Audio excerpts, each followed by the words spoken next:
BSR Apéro, le café littéraire de la Bibliothèque sonore romande. Un chaleureux merci aux 5 autrices qui sont présentes ici avec nous, qui nous ont fait l'amitié de venir. Yasmine Char. Bravo, oula. Francine Creta. Stéphanie Pahu. Lolvé Tillmans. Et Laurence Voïta. Merci aussi au modérateur de cette rencontre, Jacques Poget. Alors, est-ce que quelqu'un a déjà pris connaissance de ces nouvelles ? Oui ? Ah oui. Très bien. Parce que j'ai pensé demander d'abord à nos autrices de lire quelques lignes pour que nous entendions leur voix et que nous puissions savourer leur style. Donc il s'agit de Yasmine Char, qui a écrit une nouvelle qui s'intitule « Qui de nous ?», directrice de l'Octogone. Elle a publié plusieurs livres. Souviens-toi de m'oublier en 2001, À deux doigts 2004, La main de Dieu en 2008, Le palais des autres jours en 2012, un ouvrage qui a été très remarqué, et L'amour comme un empire en 2023. Est-ce que j'en ai oublié ? Non. Alors je vais faire très court parce que comme on a juste une heure pour cinq autrices, on va faire très très bref les présentations. Francine Creta, une lectrice érotique, tel est le titre de sa nouvelle, dont elle va nous lire un petit passage tout à l'heure, un petit passage très sage. Elle vient de Zinal, mais elle a vécu dans le canton de Vaud la plupart de son existence de professionnelle, dans la communication politique et sociale, notamment au service du handicap. Peut-être qu'on y reviendra par la suite. Sur les traces de mon père est son premier roman, après 4 récits de vie pour ses proches. Est-ce qu'ils sont publiés, ces récits de vie ? On peut les lire ? Familiale. Stéphanie Pahu, Désirer lire, tel est le titre de son texte pour ce recueil. Sur Instagram, vous la trouvez sous le nom de Blanche Pahu. Il faut taper hystéries ordinaires, au pluriel, en un mot. C'est plus le cas ? Non, c'est plus le cas. Mais j'ai trouvé des trucs formidables là-dessus. Vous avez trouvé, mais ça ne doit pas être à moi. Mais si, mais oui, mais il y avait vous. Alors, je suis sûr que c'était votre photo. Parce qu'on peut pas se tromper avec votre photo. Voilà, c'est pas vous. Stéphanie. Blanche, c'est pas vous. Ah, si, c'est mon deuxième prénom. Ah, donc il y a un site, alors, c'est mystérieux, mais j'ai trouvé des trucs magnifiques sur ce site. Elle est maître d'enseignement et de recherche à l'École de français et langues étrangères, donc linguiste. Petit traité de désobéissance féministe en 2011, La normalité en un mot en 2015 et Chérissons-nous avec AI, Nos corps parlent 2019. On va revenir sur cette notion de chérir, puisque c'est dans votre texte d'aujourd'hui, vous y revenez. Lolvé Tillmans a écrit pour la bibliothèque sonore La Bibliothèque, un texte bref qu'elle va nous lire tout à l'heure. Elle est passée du marketing à l'écriture, coaching et atelier d'écriture. Elle a publié plusieurs livres, 3 rue des Grottes en 2014, Rosa en 2015, Les Fils en 2016, des nouvelles, 4 nouvelles, Un amour parfait en 2018, en 2020, L'altitude des orties est fit, et Le fanatique en 2024. Et il semble que vous soyez en train d'écrire un ouvrage sur la Compagnie genevoise des colonies suisses de Sétif, c'est juste ? Il va sortir 3 semaines. Alors on est en pleine actualité.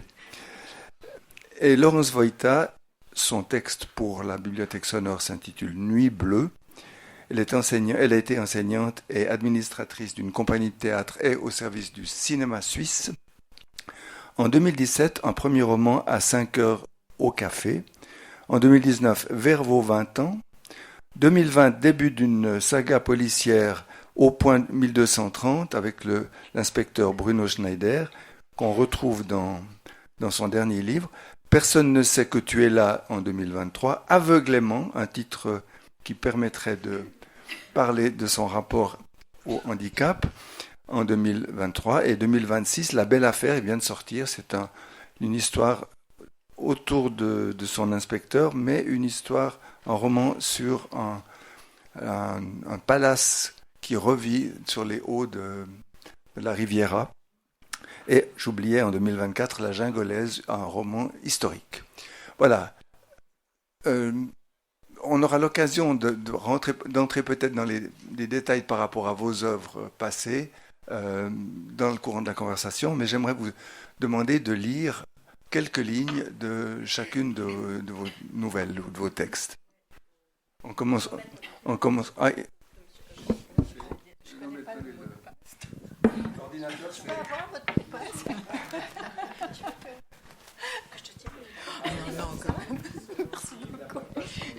En revanche, je pourrais te tenir si j'avais pas prévu de lire.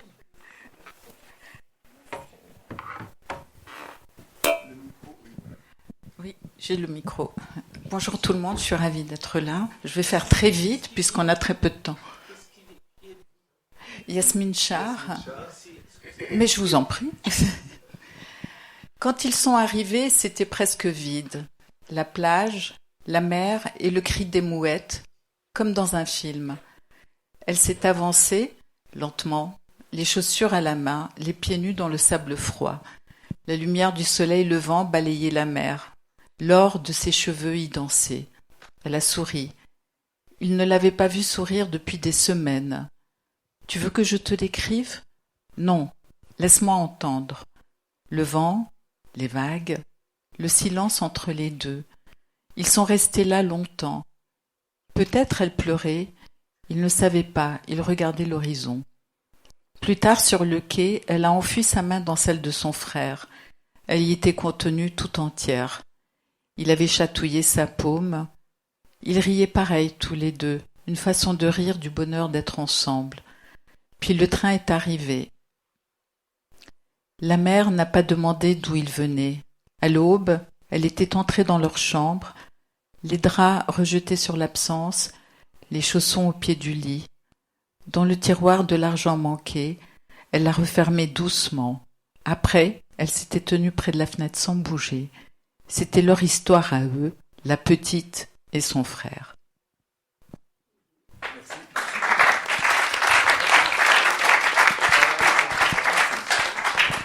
C'est l'ordre alphabétique, c'est ça? j'ai pris l'ordre alphabétique, ça me paraît. Je commence là. Alors, donc Francine Creta, donc j'ai écrit un texte et je suis aussi lectrice pour la Bibliothèque sonore. Mon activité de lectrice pour la Bibliothèque sonore romande m'a fait découvrir la littérature érotique, souvent légère et libératrice.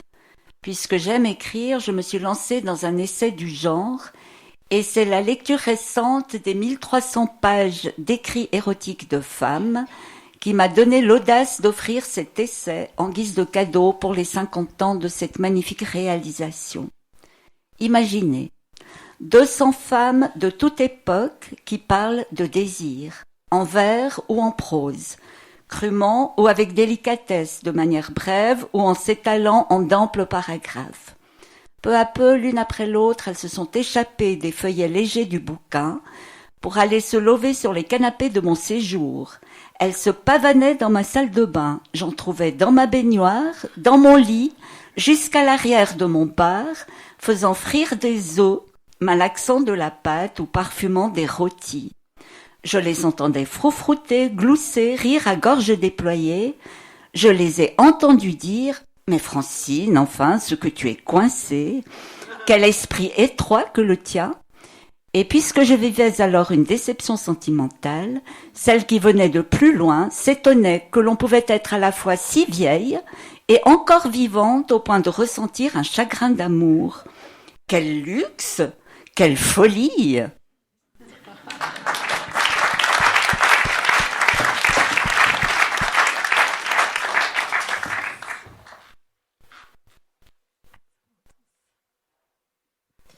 Donc Stéphanie Pahu, ou Blanche Pahu, ça va aller aussi.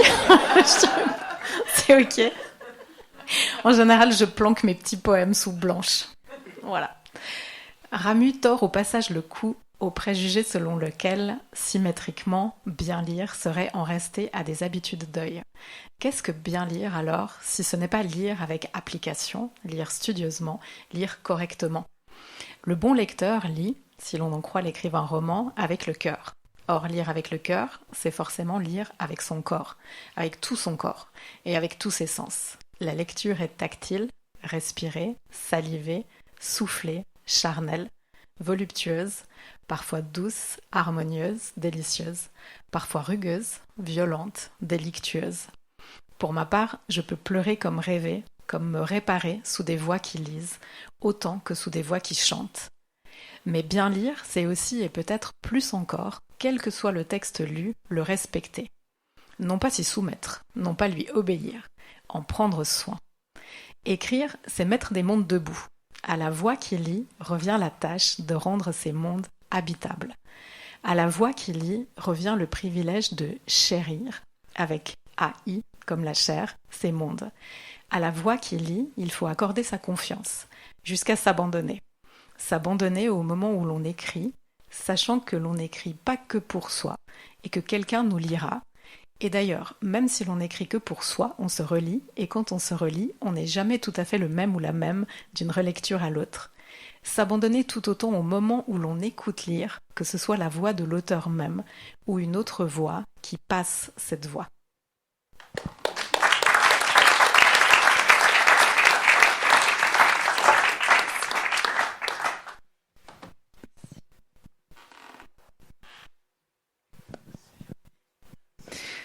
Oui, bonjour, Lolvé Tillmans, donc. Je vais vous lire le petit extrait de ma très courte nouvelle.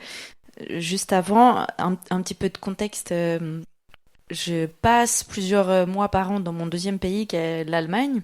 Et puis, j'essaye de changer de ville en ville. Et une année, j'étais à Nuremberg.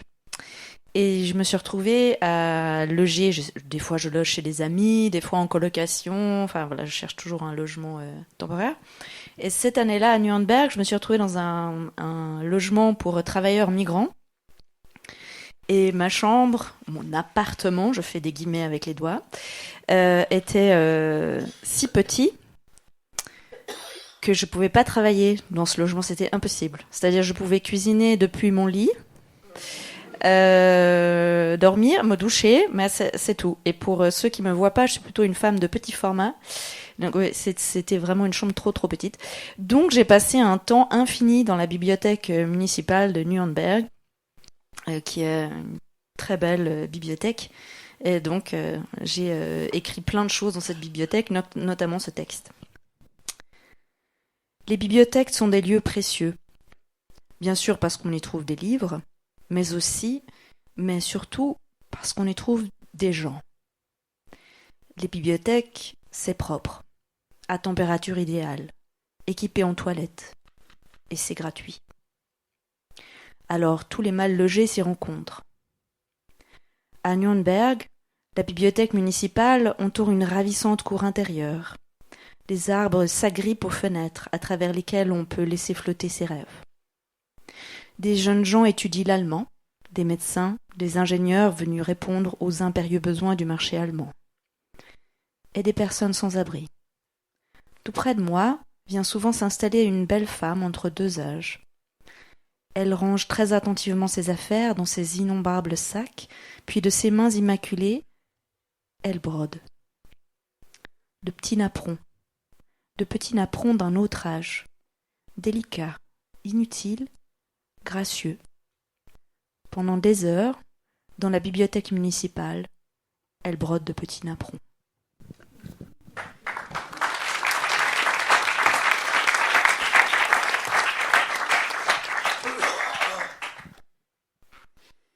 Alors, comme tu t'es permis de faire une introduction, je vais en profiter pour faire pareil. D'abord pour dire que comme j'ai la chance d'avoir un comédien lecteur à la maison, je suis pas très à l'aise quand je lis moi, j'ai perdu l'habitude, mais je vais le faire avec plaisir. Et puis, ma nouvelle est l'histoire d'une femme de 50 ans à qui ses enfants ont offert un souper dans le noir complet. Et puis l'extrait qui est là parle simplement du voyage. Elle est dans le train en train d'aller à cet endroit où son souper sera dans un ordre complet. Voilà. Donc, Laurence Wojta, excusez-moi. Comme une très brève ivresse, la beauté l'arrache à son empressement, la plonge dans le présent. La beauté a toujours eu sur elle cet effet d'éternité. Pas d'immortalité, bien sûr, mais d'unicité de l'instant. La beauté et le désir aussi, tous deux comme de très brefs disjoncteurs de la mort. Arrivera-t-il un temps où cette petite attente consistera à l'attendre, elle, la mort, à en être curieuse par bribes, avec cette sorte de gourmandise qu'elle éprouve pour chaque expérience à venir? Pour l'instant, elle s'efforce de dompter ces questions coutumières, impérieuses et récurrentes, exacerbées par le roulement et les ondulations du train. À travers la fenêtre, chaque nouveau paysage la pousse vers des pensées nouvelles, qui virevoltent ou s'échappent vers un ailleurs prochain ou un morceau de passé. Combien de fois n'a-t-elle pas tenté d'être toute à son présent? Mais c'est plus fort qu'elle, ça pousse vers l'extérieur, comme au printemps le vert sort des branches de bois nus.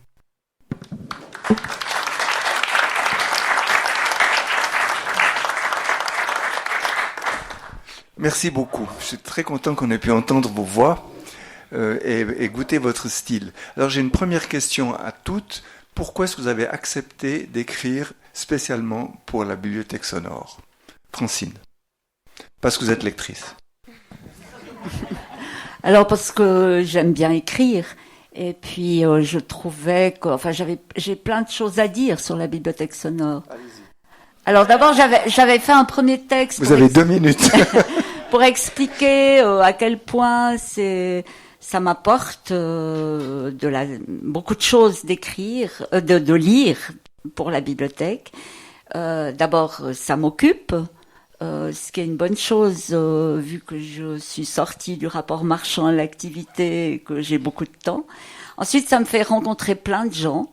Ce qui était une grande surprise pour moi, parce que je me disais, ça va être solitaire, et puis en fait, pas du tout.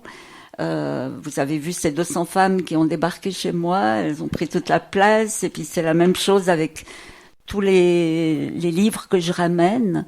Mais c'est aussi les auditeurs, ils sont là parce que j'ai mon micro, et je sais qu'au bout de ce micro, il y a des gens qui vont écouter, donc ça c'est très riche. Et puis enfin, ça m'enrichit parce que moi j'aime écrire, donc à force de lire, je pense que c'est un entraînement magnifique. Je découvre des styles que je connaîtrais pas. Donc j'avais d'abord accepté de faire un texte où j'avais écrit tout le bonheur d'être lectrice, puis je l'avais fait lire à mes fils. Et puis mon fils aîné m'a dit ouais mais c'est moyennement intéressant. Donc, comme j'avais un essai érotique que j'avais écrit il y a quelque temps, je me suis dit, sachant, Benigno me dit souvent que les auditeurs de la BSR sont friands de ce genre de littérature, je me suis dit que c'était l'occasion de tester si j'avais peut-être quelques prédispositions pour ça. Donc, alors, voilà. Vous le saurez bientôt, mesdames et messieurs, vous le saurez.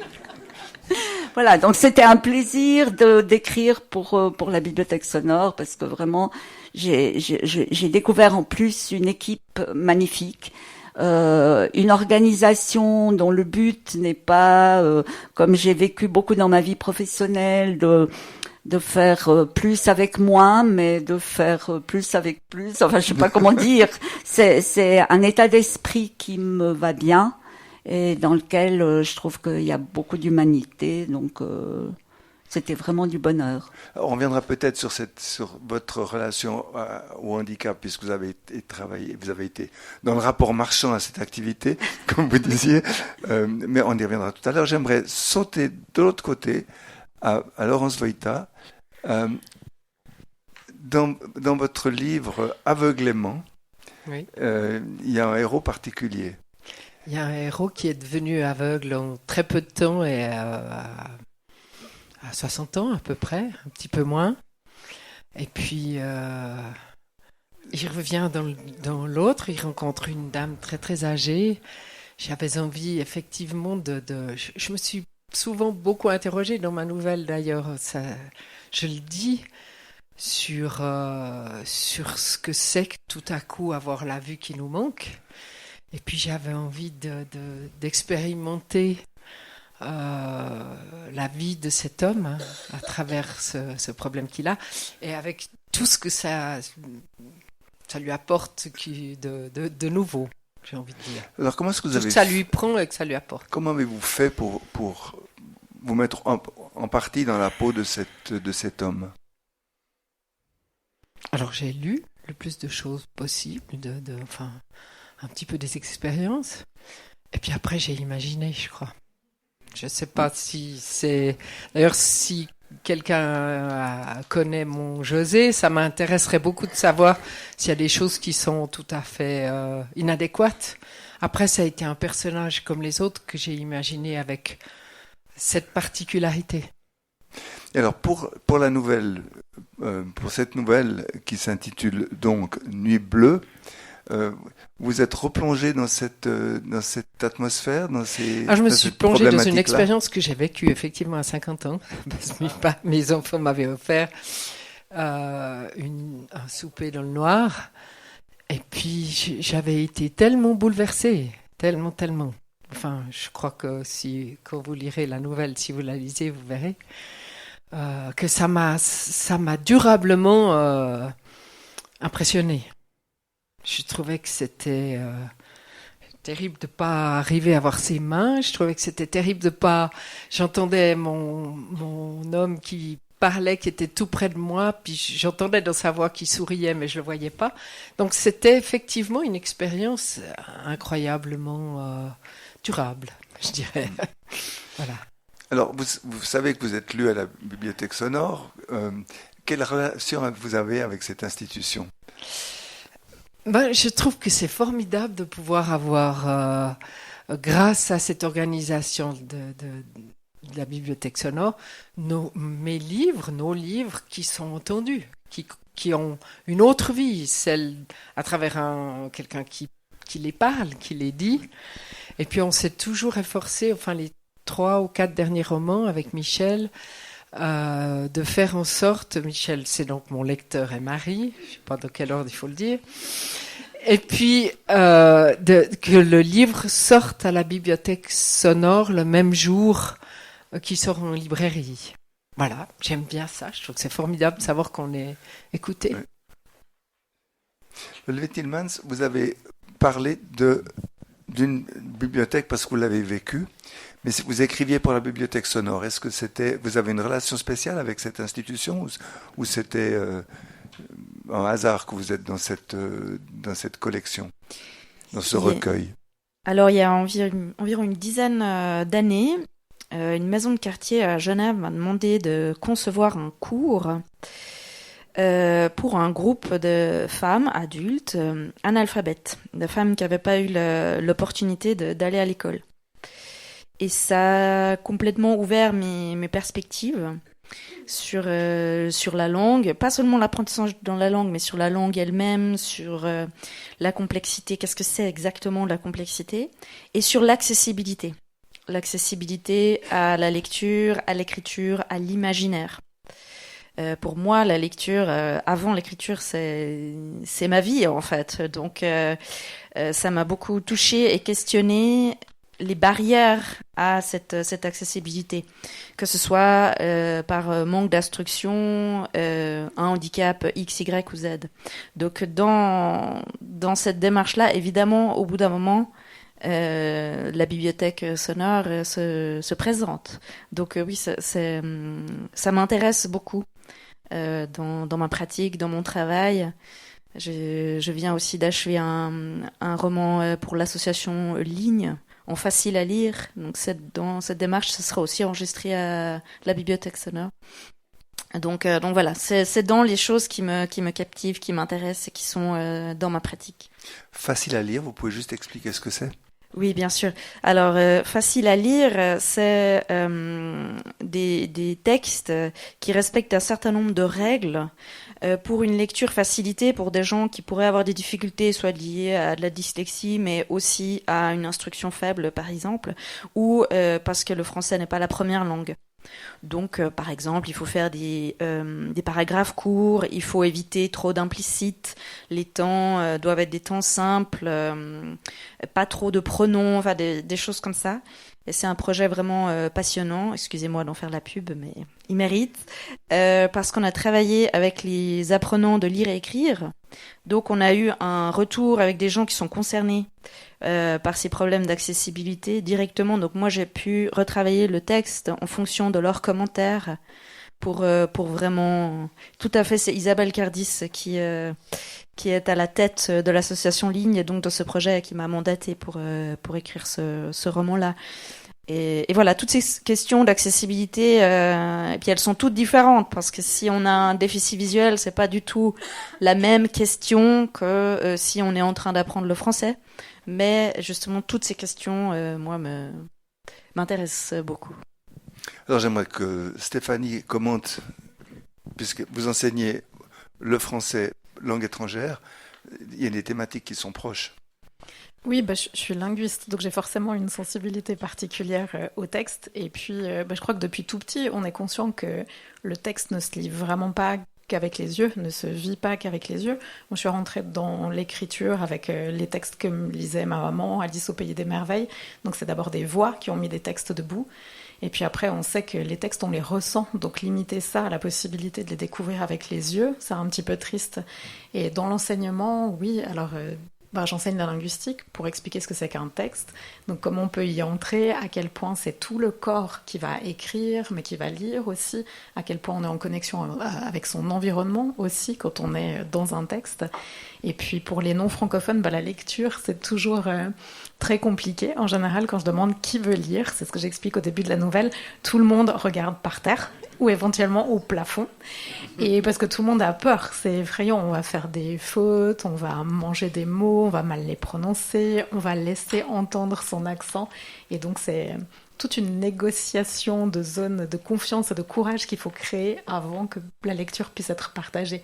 Mais c'est sublime d'entendre des textes lus par plein de personnes différentes, parce qu'à chaque fois, ça fait vivre le texte autrement. Et moi, j'entends toujours plein de choses que j'entends pas quand j'écris. Donc il y a des découvertes merveilleuses quand quelqu'un d'autre lit un texte qu'on a pu écrire. Vous auriez un exemple qui vous vient en tête? Oui, c'est l'exemple que j'ai donné. Une étudiante, il y a beaucoup d'étudiants non francophones qui bloquent sur l'adverbe « malheureusement ». Je pense qu'il est trop long, ça marche pas. Et j'ai l'habitude que les étudiants butent sur « malheureusement ». Et un jour, une étudiante a vraiment buté longtemps. Et était là malheureusement. Et moi, au bout d'un moment, j'ai eu un blackout. Je savais plus ce que ça voulait dire, cet adverbe. Je l'entendais plus, je le voyais pas, je le sentais pas. J'étais là, mais qu'est-ce qu'elle dit? J'entendais ces syllabes.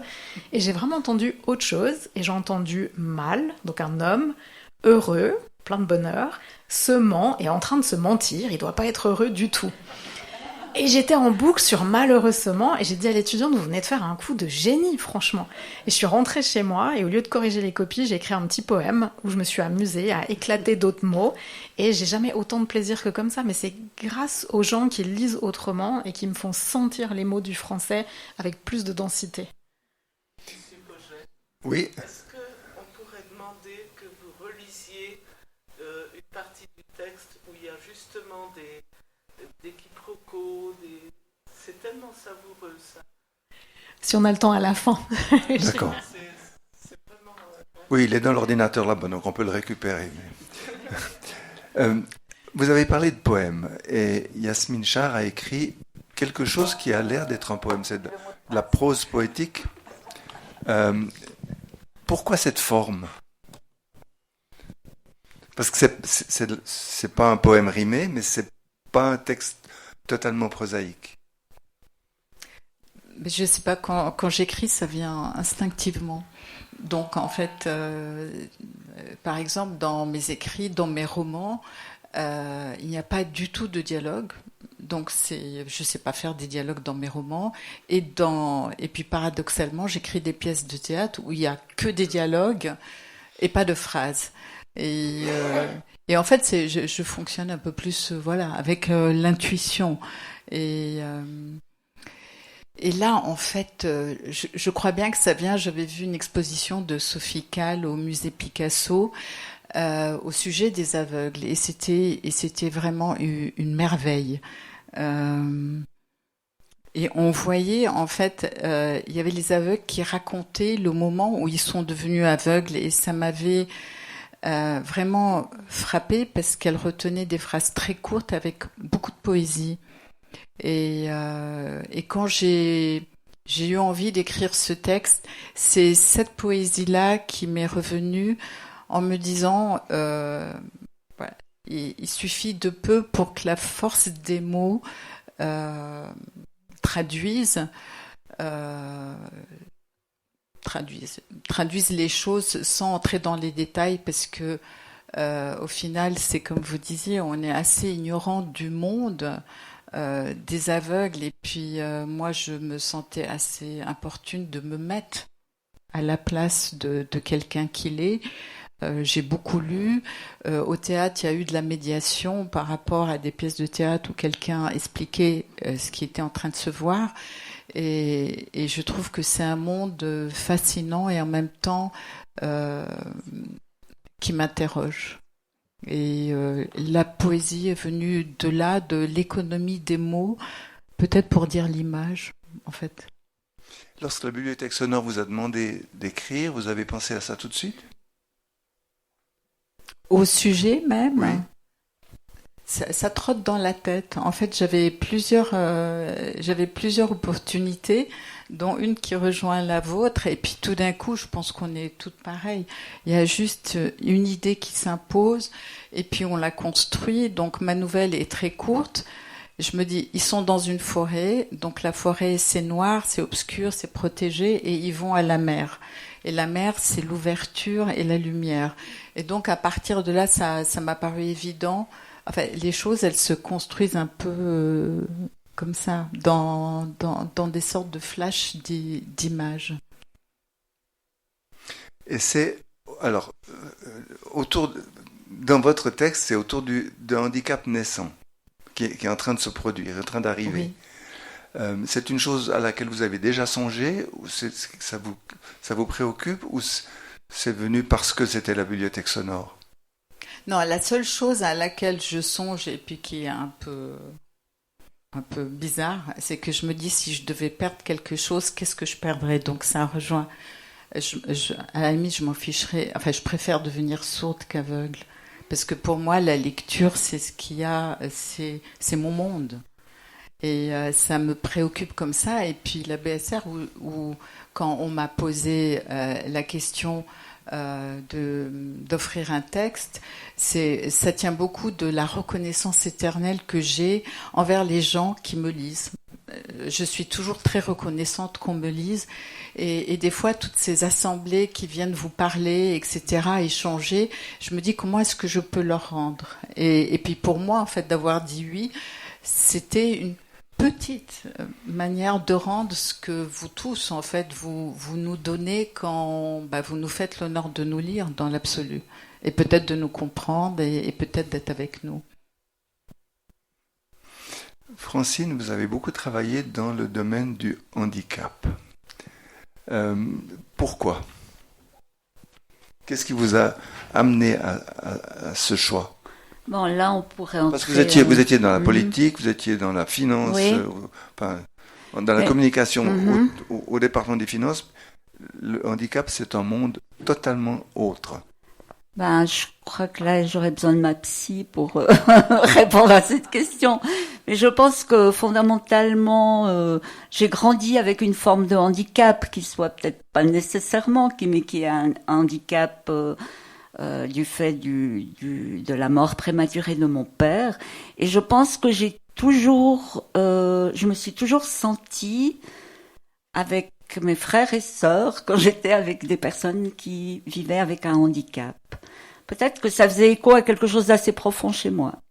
Et j'ai toujours évité d'entrer dans des sentiments de compassion ou de pitié, mais plutôt de fraternité, parce que j'en sais rien de ce que vit la personne qui ne voit pas. Je peux imaginer, il m'est arrivé d'échanger avec des gens qui ont cet handicap-là. Mais je pense qu'on a 1001 formes de handicap et puis on est tous porteurs de plus ou moins de handicap. Et donc, chez moi, ça fait écho. Voilà. au point de travailler pendant des années dans ce domaine. Oui, mais ça m'est arrivé. Je pense moi, j'ai beaucoup travaillé comme indépendante. Et j'ai toujours pensé que j'avais les clients qui me ressemblaient. Ils sont arrivés, je les ai pas tous cherchés. Ceux qui me ressemblaient pas, assez vite, on s'est rendu compte qu'on n'avait rien à se dire ou qu'on pouvait pas travailler ensemble. Puis les autres, ça a marché. Alors pourquoi le monde du handicap? C'est venu. J'ai beaucoup travaillé pour INSIEME, l'association des parents de personnes handicapées mentales. J'ai travaillé pour les parents d'enfants autistes. J'ai travaillé pour des institutions qui accueillaient des handicapés, des personnes handicapées. Pourquoi? Je sais pas exactement. Ça s'est fait comme ça, mais je pense qu'il y avait quelque chose du lien dans le lien. Et donc, travailler pour la bibliothèque sonore, c'était peut-être aussi poursuivre dans ce... Mais je suis pas sûre. Mais alors, votre texte n'a rien à voir. Non. Et ça m'a beaucoup amusé, au fond, parce que vous êtes parti dans une direction complètement imprévue. Vous avez vraiment lu, pour la bibliothèque sonore, 1200 pages de littérature érotique? Oui. Ça prend combien d'heures, ça? Je sais plus. L'enregistrement, ça fait 50 et quelques, et puis ça fait... Ou bien, je crois, je sais plus. On peut voir. Et puis ça fait le double parce que je lis. Ensuite, j'écoute ce que j'ai lu parce que j'ai beaucoup aimé le texte de Stéphanie Bahu parce qu'elle parle beaucoup du corps et de l'émotion et je pense que c'est ça aussi que je vis quand je lis pour la bibliothèque sonore. C'est beaucoup d'émotions et des fois je contrôle en réécoutant ce que j'ai lu. Que ça soit quand même audible, que je laisse pas trop passer ma propre émotion, même si je pense que c'est important de la partager. Stéphanie, vous êtes entendue lire, vous avez entendu votre texte lu. Oui. Et vous avez été gênée par les notes? Non, je me suis sentie bête de ne pas y avoir pensé avant. C'est surtout que je me suis dit, je suis vraiment une idiote parce que j'avais pensé à plein d'autres choses. Moi, j'ai l'habitude de lire tous les textes. Vous n'êtes pas la seule à avoir mis des notes, faut pas vous faire de soucis. Non, mais là, je me suis dit, franchement, tu avais réfléchi à d'autres points et pourquoi pas celui-ci? Et c'est un bel objet linguistique par ailleurs. Je me lis toujours à haute voix. Alors moi, c'est pas tellement pour voir si j'ai laissé passer des émotions ou pas. Je relis même les chroniques pour les journaux à haute voix parce que j'aime que ça converse. Et pour moi, il faut qu'il y ait du rythme, il faut que ça sonne. Et je sais que quand ça croche, quand je lis à haute voix, c'est que j'ai raté un truc.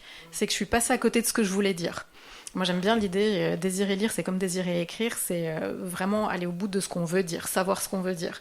Si à l'oreille, ça sonne faux, c'est que je me suis ratée et que j'ai pas fait passer le message que je voulais faire passer. Et donc, j'ai fait attention, je l'ai relu plein de fois, et je me suis dit, bon, c'est ok. J'ai fait attention à déplier certains jeux de mots, parce que parfois, c'est évident, quand on joue avec l'orthographe, on les voit avec les yeux. Mais là, il fallait que ça passe à l'oreille. Donc, je fais gaffe à tout ça. Mais en bonne scientifique que je suis, j'ai mis mes notes de bas de page, avec les références, avec les noms des auteurs, etc. Mais j'ai pas pensé que ce serait lu. Et quand j'ai entendu mon texte lu, tout le rythme que je m'étais donné de la peine à faire, il était cassé avec des notes hyper techniques et j'étais là, mais pourquoi? Ça va pas du tout. Et en fait, je m'en suis voulu parce que je me suis dit, il y a des ruses à trouver. Soit de donner l'information qu'on veut absolument faire passer sur la source, de l'intégrer au texte, de faire converser la voix avec le texte, de dire j'emprunte ici la voix de, etc. Enfin, il y a des manières de trouver que ça casse pas les rythmes. Ou alors, simplement de dire ne lisez pas les notes ou lisez-les à la fin du texte, histoire de pas éclater mon rythme. Donc voilà, mais ça m'a donné une bonne leçon et une leçon d'écriture et de lecture, donc j'étais reconnaissante. C'était la première fois que vous entendiez un texte de vous à la bibliothèque sonore? Il n'y en a pas d'autres? Non, mais ça m'avait pas frappé parce que là c'est un texte court et j'avais vraiment travaillé le rythme et ce truc de oui que ça joue et que ça danse. Donc ça m'a plus frappé sur un format court et puis c'est pas trop académique, les textes académiques, j'ai l'habitude qu'il y ait du côté plus technique dedans.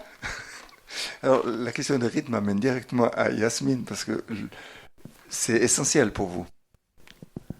Je pense qu'on fait toute la même chose, on relit. Non, mais votre texte a pris une forme où le rythme est encore plus important que dans un roman, par exemple. Même si vous faites attention au rythme de vos romans. Mais là, ça devait être court, mais comment expliquer ça? C'est 2 enfants qui se lèvent, et puis c'est la nuit, donc ils vont vite. Et à partir du moment où c'est la nuit et qu'ils vont vite, le rythme doit suivre ça. Donc c'était voilà, c'est nouveau. Je rejoins. En fait, je suis un peu crasse pour expliquer mon écriture, mais c'est l'instinct de dire, c'est furtif. Donc, comme ça se passe la nuit, ça doit être furtif. Et c'est comme ça que j'ai avancé, parce que ces deux enfants qui s'enfuient et qui reviennent, et donc ça peut pas être long. Et il fallait qu'il y ait beaucoup d'images mentales. Oui. C'était pour en fait, quelque part, c'était pour compenser, comme c'est une jeune fille qui est atteinte, donc en fait, c'était comme si c'était un concours une espèce les images mentales rentrent plus vite que la perte. Et c'est pour ça qu'en fait, ça termine sur une ouverture. Les images mentales rentrent plus vite que la perte. C'est-à-dire qu'elle est en train de perdre la vue, mais elle est en train de faire le plein d'images. Parce qu'à un moment donné, dans le texte, elle le dit, en fait, elle est en train de faire rentrer toutes les images. Et en même temps, comme je ne sais pas écrire des textes énormément tristes, et puis même la fin qui tranche, parce que c'est un paragraphe, on peut se demander ce qui fiche là tout d'un coup. Il ne faut pas le citer. C'est une fin que je voulais ouverte et très mystérieuse et carrément un peu religieuse aussi, en fait, où chacun peut prendre dans cette fin ce qu'il souhaite. C'est pour ça qu'il ne faut pas le citer. Non. Lever les napperons inutiles. J'ai adoré cette phrase. Pourquoi ils sont si importants dans une bibliothèque en plus? Justement parce que c'est complètement déplacé. Ça a rien à faire là, et en même temps, je sais pas pourquoi elle faisait ça, mais c'est ça qu'elle faisait. C'était très. Moi, ça me touche beaucoup. Justement, l'inutilité. Vous avez quelqu'un qui est visiblement à la rue et qui arrive encore à broder sur des napperons blancs. J'ai trouvé ça vraiment très émouvant, en fait, de maintenir le savoir-faire, et puis de maintenir la propreté du tissu, de ses mains, d'elle-même, alors que c'était évident que cette femme-là, elle n'avait pas de maison. Donc oui, ils sont inutiles, ces napperons, même les vendre dans la rue, qui utilise encore des napperons aujourd'hui, mais quand même, c'est ça qu'elle faisait avec beaucoup de persévérance et de talent. Vous pouvez passer le micro à Laurence. J'aimerais revenir sur votre relation à la cécité, parce que on parlait de la bibliothèque sonore, et puis quand j'ai relu la liste de vos livres, que j'ai tous lus, aveuglément, m'a sauté à la pensée d'une manière nouvelle. J'avais jamais fait le rapport. Oui, parce que dans le livre, en fait, c'est pas lui le plus aveugle de tous, hein, d'une certaine façon. Alors, il est aveugle physiquement, et puis les autres le sont d'une autre manière. Voilà, d'une autre manière. Hein, d'une manière très, très frappante, très dérangeante. Dérangeante, oui. Alors que lui, je l'aime plus que peut-être tous les autres. Je ne sais pas si je l'aime plus que Bruno, mais je l'aime beaucoup. Bruno, c'est un des autres personnages, donc. Mais je ne sais pas, je pense comme l'a dit Yasmine, c'est quelque chose qui me préoccupe, effectivement, parce que la vue, la lumière, les couleurs sont les choses qui sont très très importantes pour moi. Donc je pense qu'il y a ça qui... Mais je voudrais juste, revenir sur ce qu'a dit Stéphanie tout à l'heure. Malheureusement, moi je l'ai entendu, je ne l'ai pas lu, je l'ai entendu, et puis j'ai entendu semant du verbe semer à nt. Donc, je n'ai même pas imaginé qu'il sementait. Donc, je trouvais marrant voilà, qu'il y ait cette différence encore. On peut entendre beaucoup de choses. Ce sont beaucoup de choses qu'on entend et qu'on ne lit pas. Oui, c'est ça. C'est ça, c'est formidable. Alors, Stéphanie, est-ce que vous pouvez nous lire le petit passage? Mais je pense que l'ordinateur... Mais je l'ai en version papier, donc ça va. Ah ouais, très bien. J'ai la version papier. Oui. Oui, malheureusement, je l'avais aussi j'ai mis dans le poème après. Mais c'est ça qui est génial, c'est que pour moi, tout ce qu'on considère comme un handicap, moi j'ai toujours aimé fréquenter les personnes empêchées, mais socialement, intellectuellement, j'ai toujours aimé ce qui sortait des normes. Et à chaque fois, ce qui semble empêcher désempêche, parce qu'on est obligé de fonctionner avec les autres sens qu'on laisse de côté.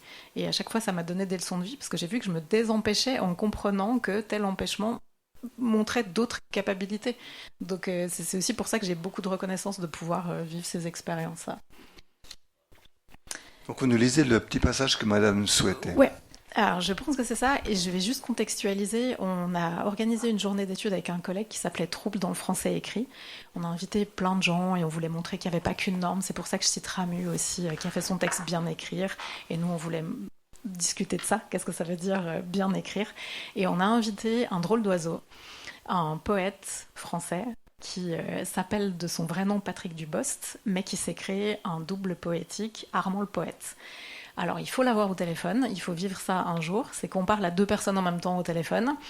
Et à un moment, c'est compliqué, la conversation. Mais c'est quand même quelqu'un d'assez génial. Et il a décidé que son double poétique licencieux, délictueux, Armand le poète, adorait faire des fautes d'orthographe.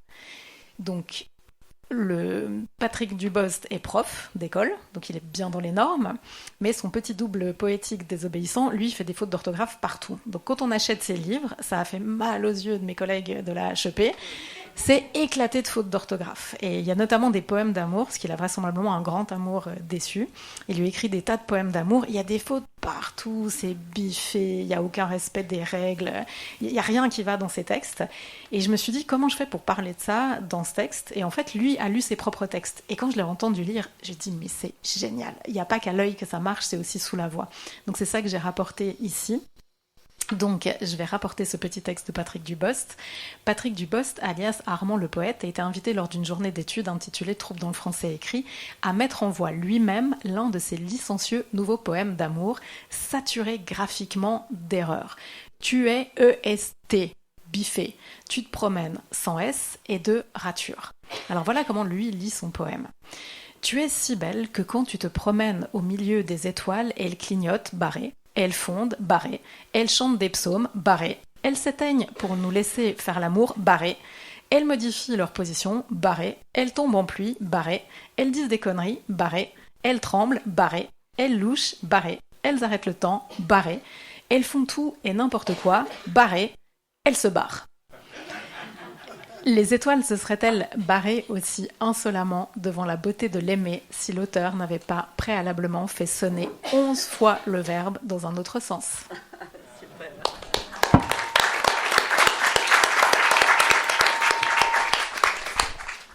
Mesdames et messieurs, vous avez envie d'intervenir, je pense. Alors, le micro peut circuler. Qui désire la parole? Parce que il est déjà 3 heures. Je passe volontiers le micro. Merci Oui. si vous dites votre nom au début. Oui, bien, ensuite sera monsieur. Alors Marc Wicht, plein de gens m'ont fait me rappeler certains bouts de ma vie antérieure, y compris dans les assurances sociales et autres. En arrivant ici, j'avais cru voir monsieur Roger Cozandet, qui n'a pas été mentionné dans la liste. Je pas fait. Oui. Ah, ouais. Madame a bien surveillé. Un souvenir pour faire le lien avec on est handicapé et parfois pas, voire pas du tout. Je me rappelle d'un discours de monsieur Cozandet au BAP, bâtiment administratif La Pontaise, où, plein d'assurance, il regardait son auditoire tout en lisant son texte du bout des doigts. Et ça fait réfléchir sur c'est quoi le handicap. Voilà, c'était juste une petite anecdote en passant. Alors, monsieur Cozandet va demander la parole, donc ça tombe bien. Merci, alors je suis Roger Cozandet. Je remercie monsieur Wicht d'avoir rappelé des souvenirs que j'avais oubliés depuis longtemps. Je crois que c'est madame Wojta qui parlait de se mettre à la place d'une personne qui perd la vue. Ce que j'aimerais dire, c'est qu'évidemment, il n'y a pas une réaction par rapport à la perte de la vue. Ça dépend évidemment des circonstances, ça dépend de l'âge de la personne. Moi, pratiquement, je n'ai jamais beaucoup vu, alors j'ai pas eu le sentiment d'une perte. Évidemment, quand on est en pleine carrière professionnelle, perdre la vue, c'est un traumatisme beaucoup plus important. Mais ce que je voulais peut-être demander aux personnes qui écrivent sur le handicap de la vue, c'est, si possible, de contacter des personnes qui ont vécu cet événement, parce que je pense qu'il est extrêmement difficile de se mettre à la place de ces personnes. Et comme je disais tout à l'heure, il faut aussi tenir compte des circonstances de la survenue de ce handicap. Merci. Est-ce qu'il y a d'autres interventions? J'aimerais demander à Isabelle son commentaire. J'ai été très émue parce que forcément une rencontre comme aujourd'hui, ça se prépare presque, une année à l'avance. On a réfléchi à ce qu'on voulait faire pour cet anniversaire. On mélange nos idées, après on voit ce qui va être possible ou pas de faire. Après on contacte les autrices et là c'est plus du tout dans nos mains de savoir ce qui va se passer. On pensait que ce serait génial, on espérait que ce serait génial, mais franchement de le voir réaliser aujourd'hui, mais j'étais tellement touchée aussi pour ce cadeau vraiment que vous faites, et puis pour tous les gens qui ont travaillé pour la BSR, qui se sont investis de façon commerciale ou pas pour la BSR. Et voilà, j'étais extrêmement touchée. Merci vraiment beaucoup à toutes.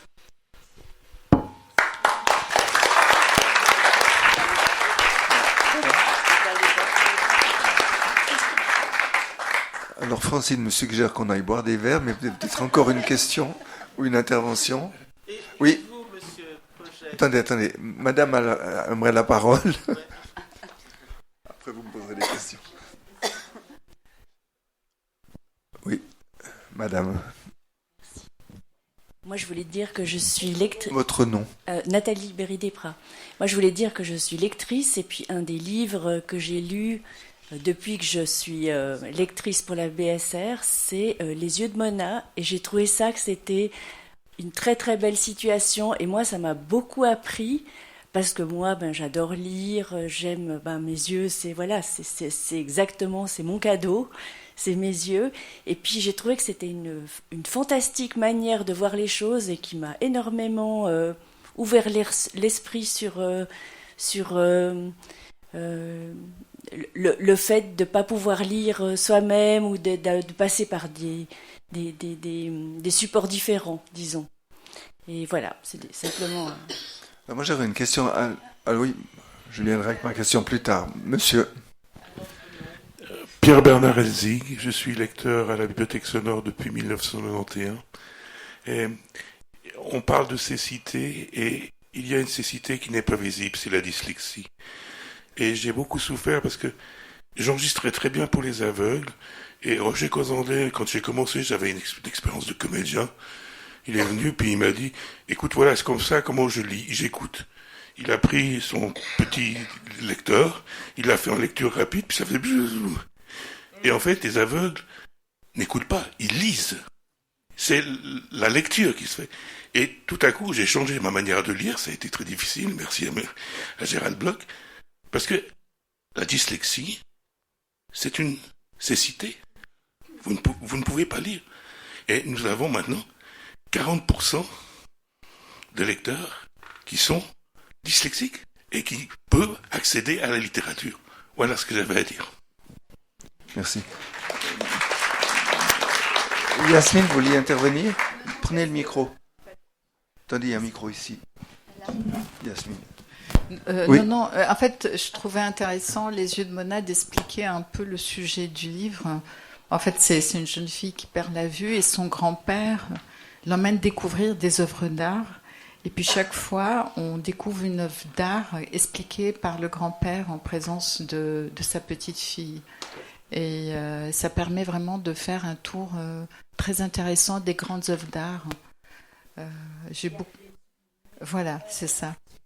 Alors ma question c'était, est-ce qu'il y a ici des non-voyants qui ont qui ont écouté ce livre et qu'est-ce qu'ils en ont pensé? Parce que je pense que les voyants l'entendent ou le voient d'une certaine manière, mais que pour vous c'est différent.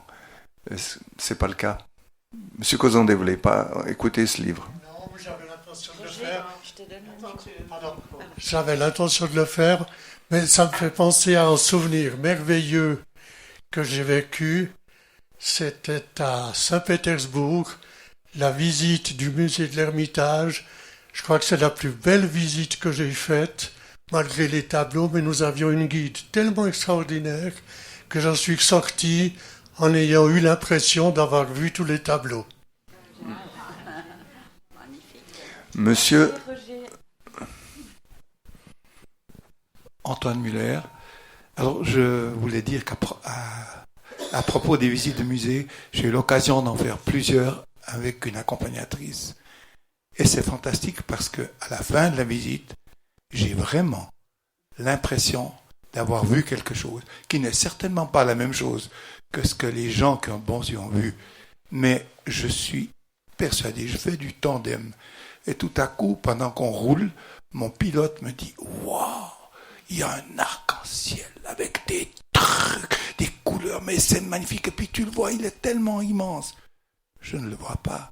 Mais j'arrive à la maison, je dis à mon épouse « Waouh, j'ai vu un arc-en-ciel extraordinaire avec des... » Et puis il me dit « Mais les géraniums qu'il y a sur cette façade, j'arrive... Mais j'ai vu des géraniums !» Et je les vois. Et je profite de ce petit truc-là pour dire combien j'apprécie tous les extraits qui ont été présentés aujourd'hui.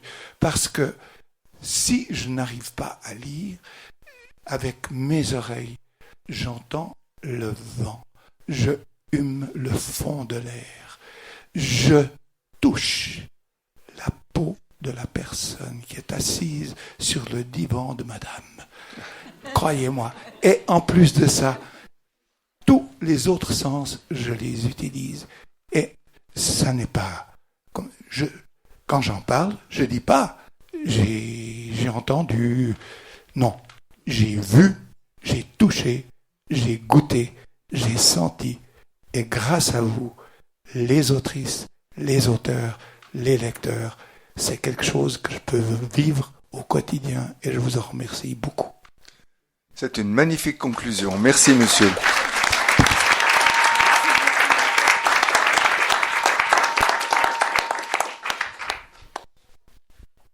Je crois qu'on a conclu là, oui. On y va. Merci à nos autrices.